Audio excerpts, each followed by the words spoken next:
Hola, buenas tardes. Hoy vamos a seguir con el módulo 7 denominado Conmutación Ethernet, que es el seguimiento del tema 3 de Ethernet. En esta presentación vamos a hablar de la trama Ethernet, de la dirección MAC Ethernet, de las tablas de dirección MAC y de las velocidades y métodos de reenvío del switch. El estándar Ethernet es el estándar más utilizado hoy en día en las redes locales cableadas y es por ello que nos vamos a focalizar en este estándar para poder describir detalladamente algunas funciones de la capa 2. Tramas Ethernet. Bien, Ethernet es un estándar que une la capa de enlace de datos y la capa física del modelo OSI, o lo que sería la capa de acceso a la red en el modelo TCP/IP. Es una familia de tecnologías de red que están definidas por el estándar 802.2 en lo que sería la parte denominada LLC y 802.3 en la parte denominada MAC, la que estaría más cercana a la capa física. Bien, dentro de la subcapa LLC, como ya hemos dicho, estaríamos implementando el estándar 802.2 que se encarga de colocar la información en la trama para identificar qué protocolo tenemos a nivel de red, ¿vale? Que en este caso y en la mayoría de las comunicaciones será IP. Y en la subcapa MAC, que teníamos diferentes estándares como puede ser el 802.3, .11, .15, es la que se encarga de encapsular los datos y indicar qué modo de control de acceso tenemos que realizar para poder transmitir la información por el medio físico. En nuestro caso vamos a centrarnos en el IEcubo 802.3.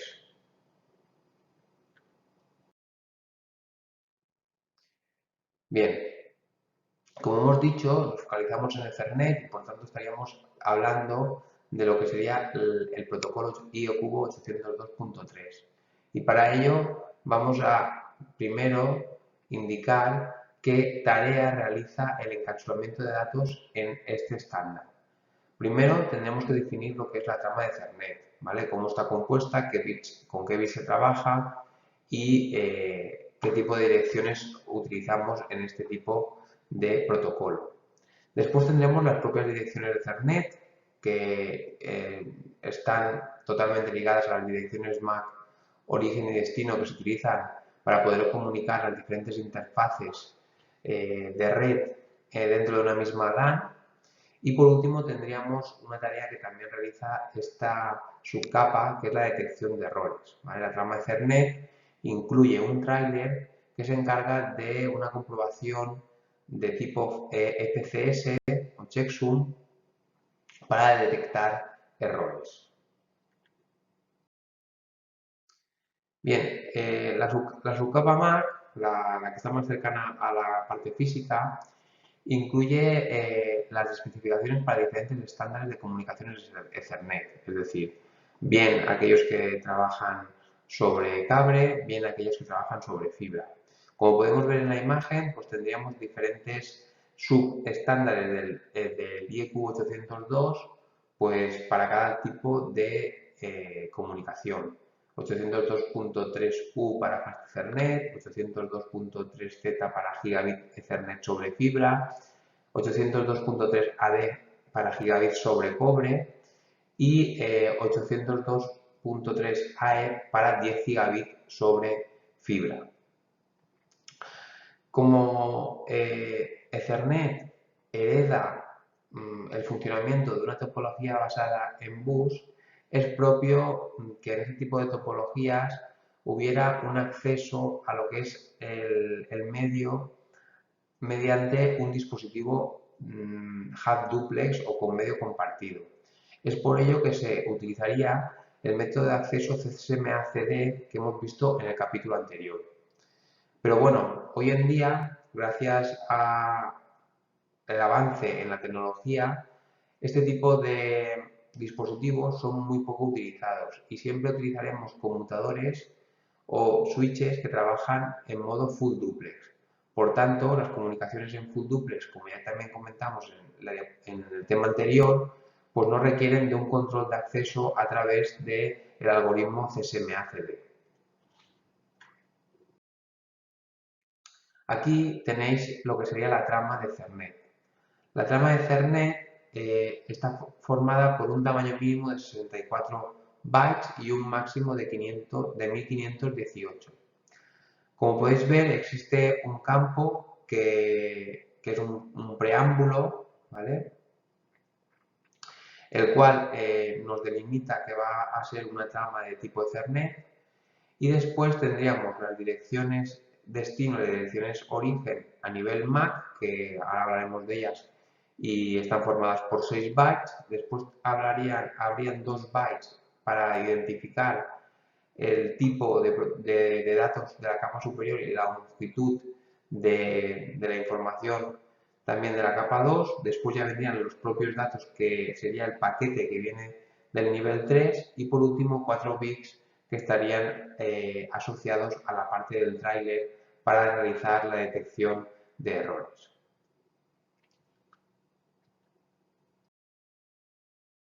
Ahora vamos a hablar de las direcciones MAC, cómo están compuestas y cuáles son sus partes. Bien, la dirección MAC es una dirección, como hemos hablado a lo largo de la asignatura, de 48 bits y está expresado en 12 caracteres hexadecimales agrupados de 2 en 2. ¿Vale? Bien, cada byte está, como ya hemos dicho, representado por 2 caracteres hexadecimales, ¿vale? Y la forma de representar las direcciones MAC serían cada 2 caracteres introducir o 2 puntos o un guión, ¿vale? Eso ya depende un poco del sistema operativo y de la implementación de la representación de estas direcciones. Aquí tenemos cómo están formadas dichas direcciones MAC, ¿vale? Como hemos indicado, está compuesta por 48 bits, de los cuales podemos dividir 2 partes. Una parte, la primera, que serían los primeros 24 bits, que en esta diapositiva estarían en la izquierda, que se encargan de representar el código OI. ¿Vale? El código OI es el código identificador único de organización. ¿Vale? Es decir, con esos primeros 24 bits lo que voy a indicar es la empresa o un código para indicar a quién pertenece o quién es el fabricante de esta tarjeta NIT. Y los 24 siguientes están asociados al propio dispositivo. ¿Vale?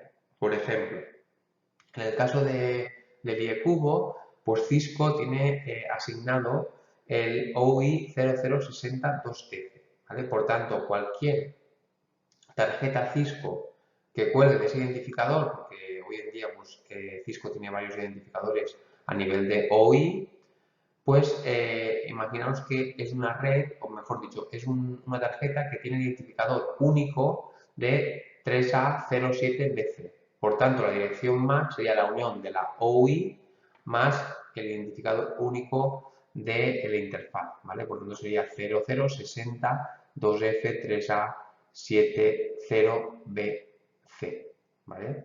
Ahí tenemos representadas esas dos partes.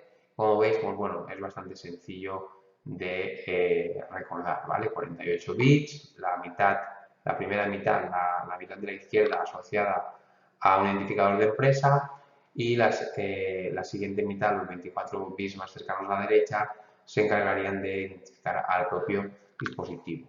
Indicaros que este tipo de direcciones son direcciones únicas, ¿vale? Es decir, se supone que cada dispositivo tiene un identificador o una dirección MAC única, ¿vale? Por tanto, no debería repetirse en ningún dispositivo, ¿vale? Si se repite, es o bien un fallo del fabricante o bien que han alterado de forma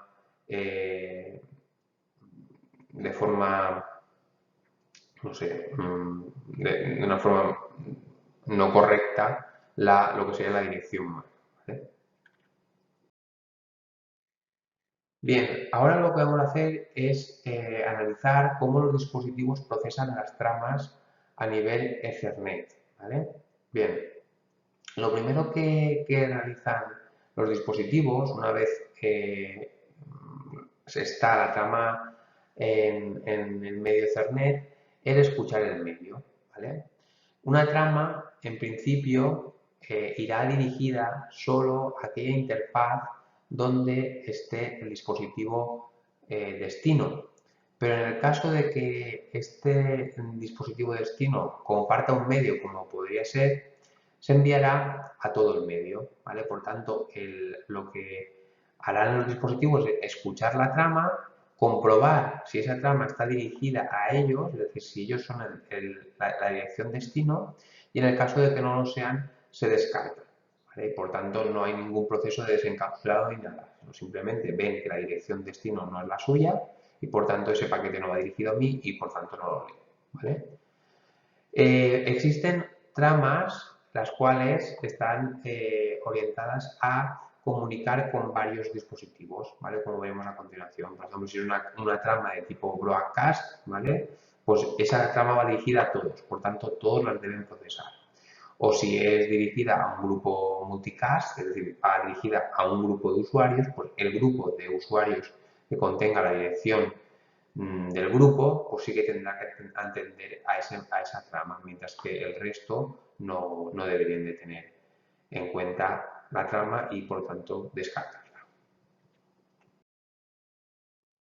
Bien, aquí tenemos un poco lo que sería la comunicación normal, uno a uno, entre un dispositivo, imaginaos un host 1, ¿vale?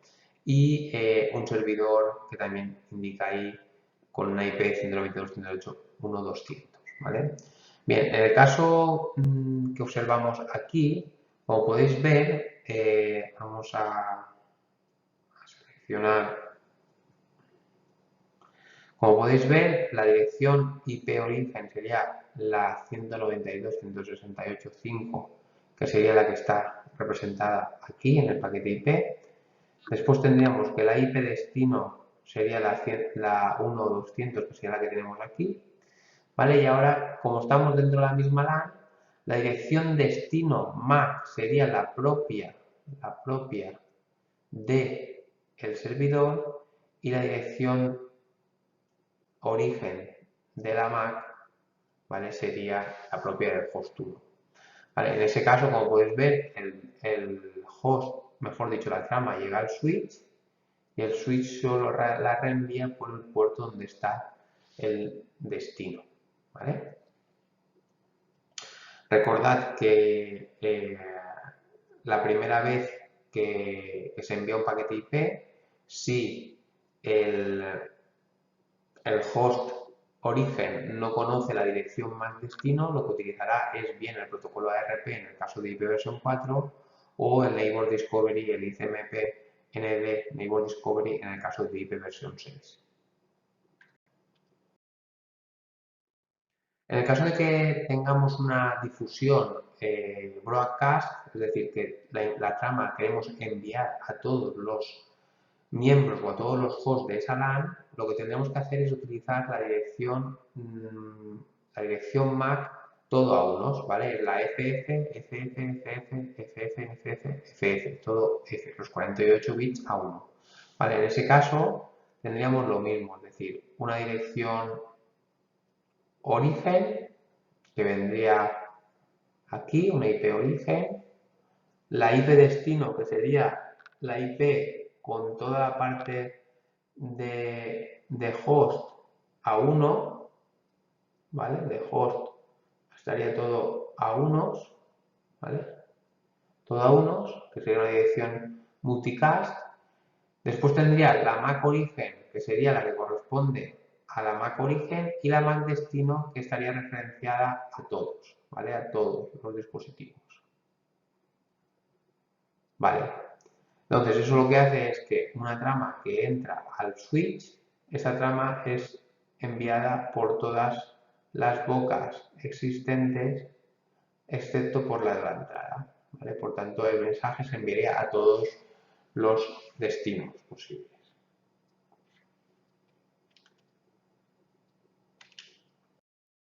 En el caso de la Mac o de la difusión orientada a un grupo, ¿vale? O multicast, lo que haríamos es más o menos lo mismo que en la broadcast, pero dicho mensaje solo va enviado o solo va a ser procesado por los dispositivos que formen el grupo, ¿vale? Entonces, en este caso, los dispositivos que forman el grupo serían estos tres, ¿vale? Mientras que estos no corresponderían al grupo. Entonces, lo que se hace es crear el paquete IP con la dirección origen, la que corresponde, con una dirección multicast, ¿vale? Esto es una dirección IP multicast. Si repasáis un poco la parte de las direcciones de IP versión 4, veréis que ese tipo de dirección es una dirección multicast, es decir, va orientada a un grupo. Y en el caso de las direcciones MAC, pues tendríamos la MAC origen, la propia del host 1, ¿vale? Y como MAC destino, el identificativo inicial que está asociado a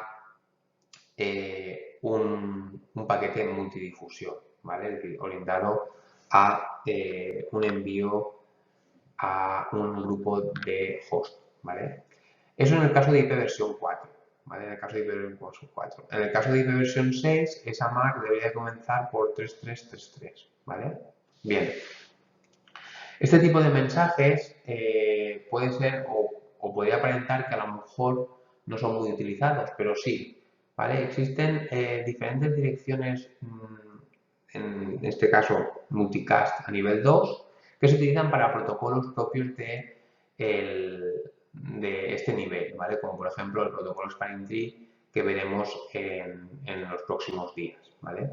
Entonces, sí que son un tipo de direcciones utilizadas y además son un tipo de direcciones que pueden venir muy bien a la hora de enviar la información solo a un determinado grupo de usuarios finales, ¿vale?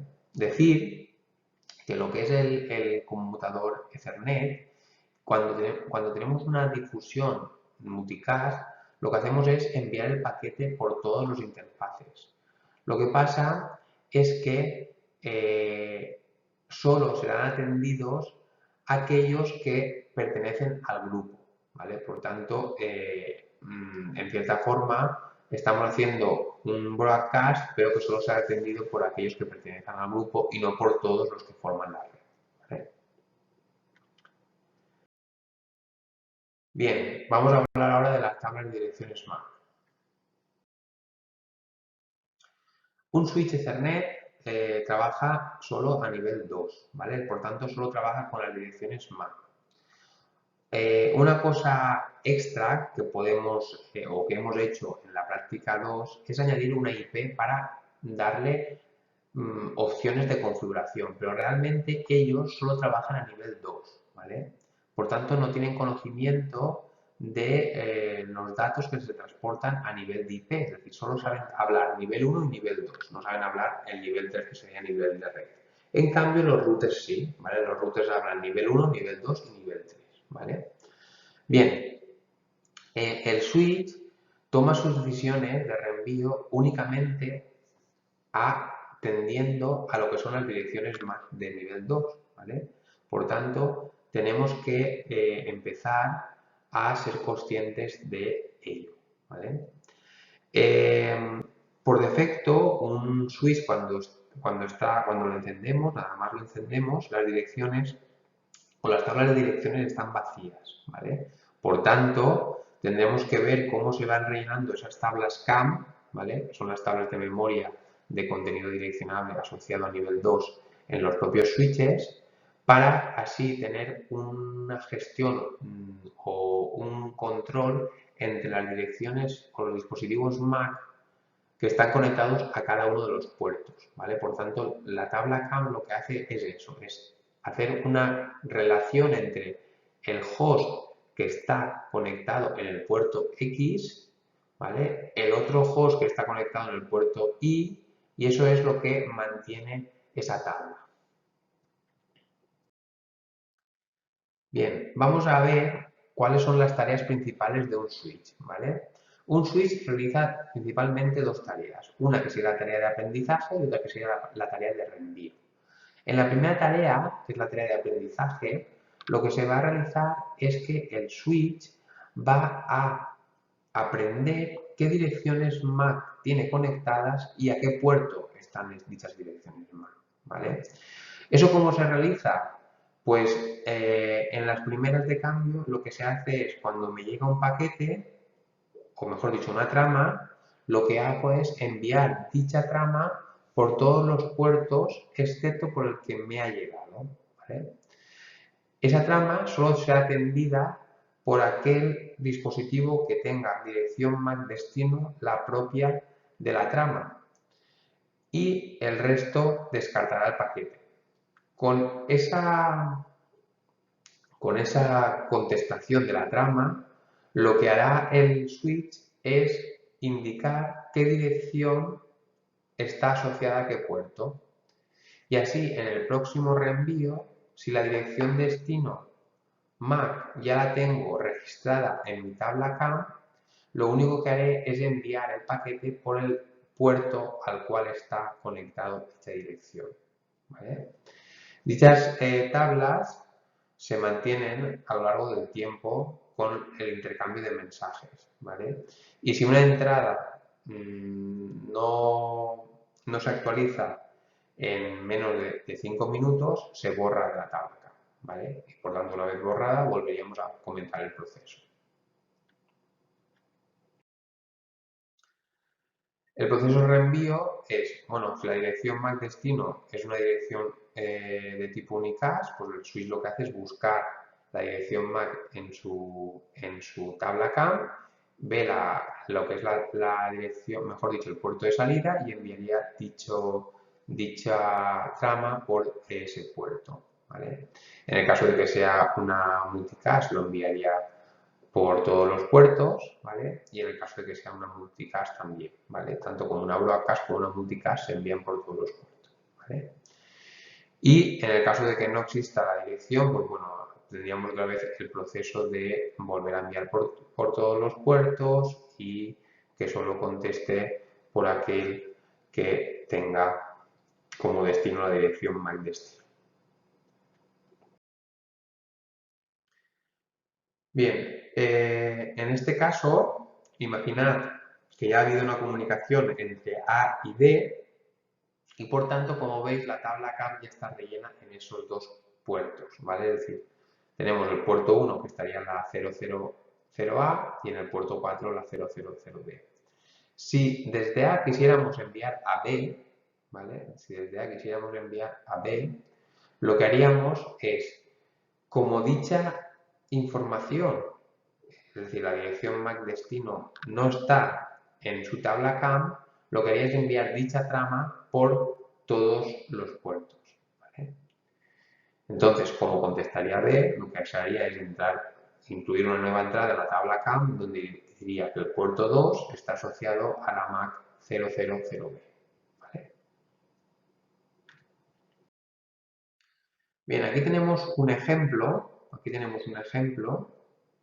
de un envío. Imaginaos que queremos que A quiere comunicarse con B, ¿vale?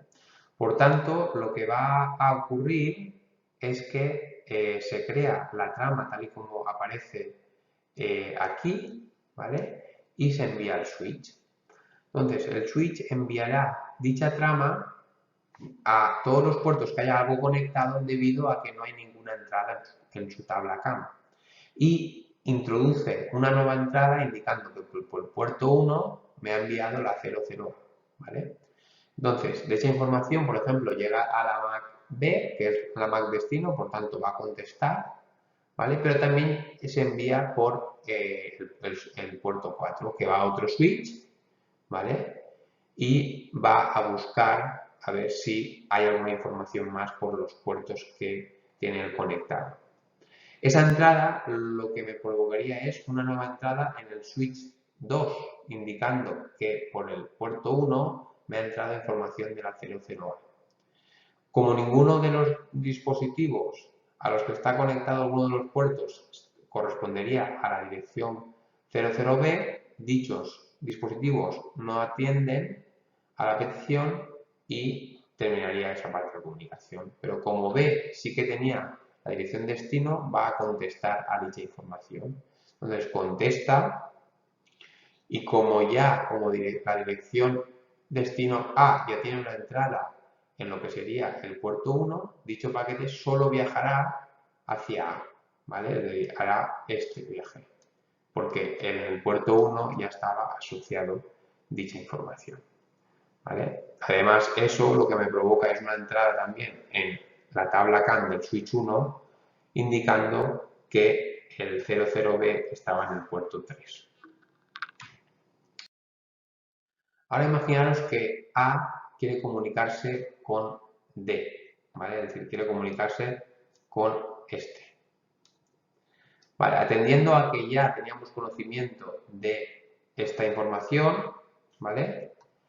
Vamos a mantener las tablas las tablas CAM que tienen cada uno de los switches, ¿vale? Entonces, A quiere enviar a 0D, que no está en su entrada, ¿vale?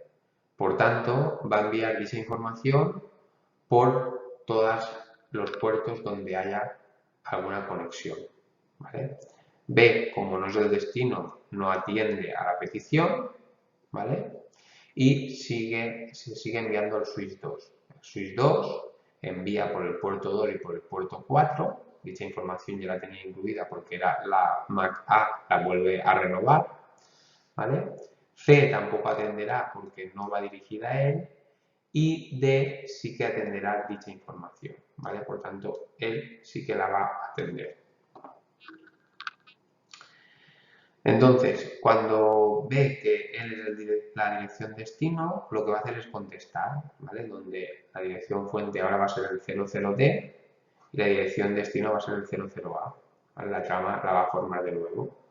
Entonces, voy a enviar esta información hacia el switch 2 y el switch 2, ¿vale? Como ya conoce que por el puerto 1 tengo que enviar a 00A, dicha información solo viajará por este puerto. Además, en la tabla CAM se introducirá una nueva entrada donde se indica que por el puerto 4 está la dirección 000D, que a su vez al entrar al switch 1 también se incluirá y como ya tiene esta entrada, pues directamente la trama viajará a A y ya se procesará de manera correcta porque es el destino. Vamos a hablar de las velocidades del switch y los métodos de reenvío. Bien, los switches utilizan diferentes métodos de reenvío para intentar mejorar lo que es la comunicación, ¿vale? Puede ser una comunicación de almacenamiento y reenvío, es decir, que aquí el switch recibe toda la trama, garantiza que la trama es correcta y si es correcta la envía a la dirección o al puerto destino, ¿vale? O la conmutación de corte. Este es un método de switch más rápido, ¿vale? Ya que el reenvío de la trama hacia el puerto se realiza nada más leer la dirección destino, que está al principio de la trama, ¿vale? ¿Qué pasa? Pues que bueno, que todo tiene sus ventajas y sus inconvenientes.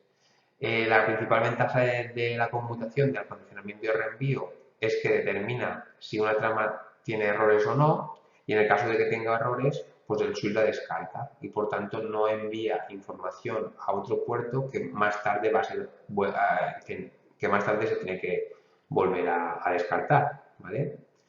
Y bueno, también el switching de almacenamiento y envío se requiere para análisis de calidades de las redes convergentes, ¿vale? Donde necesitamos la información de toda la trama para priorizar el tráfico, ¿vale? Entonces, bueno, si queremos una comunicación más estable, sin reenvíos y sin tramas descartadas, utilizaremos almacenamiento y reenvío, y en el caso que queramos un switching o una conmutación mucho más rápida, pues una conmutación de corte. Dentro de la conmutación de corte, pues tenemos dos formas de actuar. Una que es la conmutación avanzada rápida, que es el nivel de latencia más bajo pero que simplemente lee la dirección destino y ya envía la trama hacia el puerto donde estará conectado la dirección MAC destino, o una conmutación sin fragmento. Es decir, lo que hay aquí es un compromiso entre la alta velocidad y la alta integridad de los datos, ¿vale? Por tanto, es una mezcla entre lo que sería el avance rápido y el almacenamiento y reenvío. En este caso, lo que hacemos es esperarnos a los primeros 64 bits de la trama, ¿vale? Comprobamos que no haya errores en dichos 64 bits y ya empezaríamos con el envío hacia el puerto destino, ¿vale? De esta forma, pues bueno, nos evitamos de que hayan errores y colisiones, ya que los 64 primeros bits son los bits de la cabecera de la trama. Por tanto, si esos bits no han sido modificados, es raro que el resto de la trama, a nivel de probabilidad, sea modificado. Bien, además, existen formas de almacenar en buffer para el reenvío de tramas, ¿vale? Existen dos métodos principales que se utilizan en los switches, uno que sería la memoria basada en el puerto y otro que sería la memoria compartida. En la primera, pues bueno, las tramas se almacenan en las colas que se enlazan a puertos específicos de entrada y salida, ¿vale? En el caso de que una trama se transmita al puerto de salida, solo cuando todas las tramas delante de ese puerto se hayan transmitido con éxito, ¿vale? Es posible que una sola trama pues, provoque un colapso, ¿ya? Es decir, que demore lo que es la transmisión porque el resto de tramas aún no han sido enviadas por el puerto correspondiente, ¿vale? Esto, pues bueno, provoca que las demás tramas también se demoren y por tanto que la comunicación no sea lo más fluida posible. En cambio, el método de memoria compartida es que todas las tramas van a un buffer de memoria común y que es accedido por todos los puertos. Entonces, si la trama que va a un puerto determinado, dicho puerto está libre, pues cogería dicha trama y ya se enviaría, ¿vale? Por tanto, de alguna forma no se tiene que esperar a que las tramas que hayan entrado antes del switch sean procesadas por los puertos correspondientes para que esa trama sea enviada a un puerto donde no haya tráfico, sino que simplemente si su tráfico, el tráfico del puerto X está vacío, ¿vale? Pues y yo, trama Y, tengo que ir a ese puerto, pues directamente nada más entro, pum, voy al puerto sin tener que esperar a las tramas previas que a lo mejor estaban esperando en otros puertos que estaban más congestionados, ¿vale? Por tanto, bueno, el método de buffer de memoria compartida pues es uno de los que a día de hoy más se utiliza debido a que bueno, pues permite una conmutación asimétrica y que depende un poco de los anchos de banda y la utilización de cada uno de los puertos de un switch, ¿vale? Por tanto, es hoy en día el más utilizado. Además, los switches normalmente suelen poder trabajar en diferentes configuraciones, ¿vale? La primera parte que se negocia entre ambos extremos, es decir, entre un host y un switch, es el modo de comunicación. Es decir, podemos comunicar de forma full duplex, es decir, que ambos extremos pueden enviar y recibir información de forma simultánea, o en modo semiduplex, es decir, o bien se recibe o bien se envía, ¿vale? Pero no las dos cosas al mismo tiempo. Entonces, los switches y las tarjetas de Ethernet lo que hacen es tener un protocolo de bajo nivel, lo que hace es negociar estos parámetros para negociar tanto velocidad como un modo, ¿vale? Por ejemplo, tenemos imaginaos que tenemos una tarjeta Fast Ethernet que funciona a 100, a 10 y a 1 megabit, y en el switch solo tenemos una tarjeta Ethernet, ¿vale? Es decir, que funciona a 10 y a 1 megabit. Pues entonces, lo que tenemos que hacer es negociar esos dos extremos para seleccionar la velocidad máxima que podamos transmitir los dos, por ejemplo, en este caso serían 10 megabits, y el modo, pues full duplex, ¿vale? Entonces, de esa forma intentamos que no existan problemas, ¿vale? Porque imaginaros que un extremo fuera full duplex y otro half duplex. Pues habrían siempre colisiones porque uno transmitiría cuando el otro simplemente está escuchando, o los dos transmitirían a la vez pensando que los dos extremos serían full duplex, ¿vale? Por tanto, es muy importante que esta configuración se realice de forma correcta, ¿vale? Por suerte, pues ya las tarjetas de red esto lo tienen implementado en el propio protocolo y siempre, pues bueno, se autoconfiguran y se eligen, pues normalmente las mejores capacidades que puedan tener ambas tarjetas. Aparte de eso, existe una técnica que es el AutoMDIX que lo que hace es cruzar o sí, podríamos decir que es el cruzado automático de las interfaces, ¿vale? Bien, nosotros como ingenieros tenemos que saber que existen dos tipos de cables, el cable cruzado y el cable directo, ¿vale? Y aquí tenéis un ejemplo de las conexiones que se realizan según el tipo de dispositivos, ¿vale? Pues switch con switch es cruzado, switch con router directo, host con switch directo y host con router cruzado, ¿vale?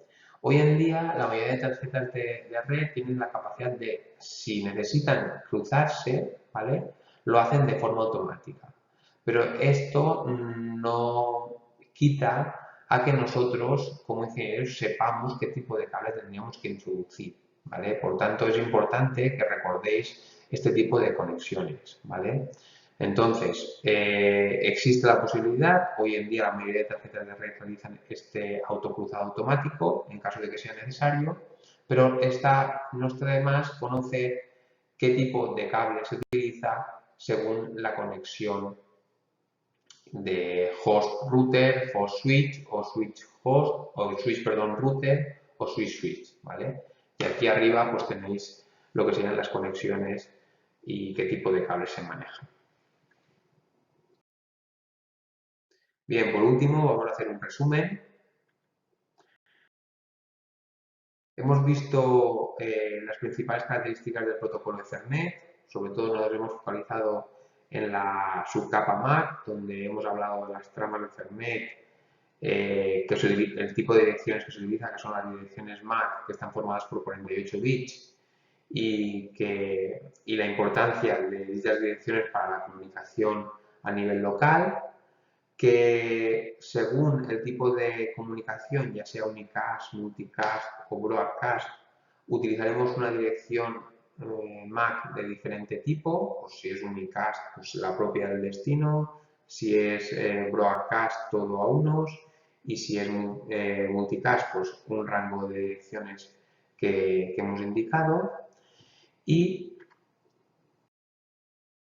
también hemos visto cómo los switches, pues bueno, cómo tienen un proceso de aprendizaje y reenvío de todo el proceso del switching para identificar qué MACs están conectadas a cada uno de los puertos, cómo se negocian las velocidades y los modos de envío de información, qué tipo de métodos de reenvío existen hoy en día y cómo también, pues bueno, si tenemos switches bastante actuales y con capacidad de autocruzado, pues también hemos visto ese tipo de características.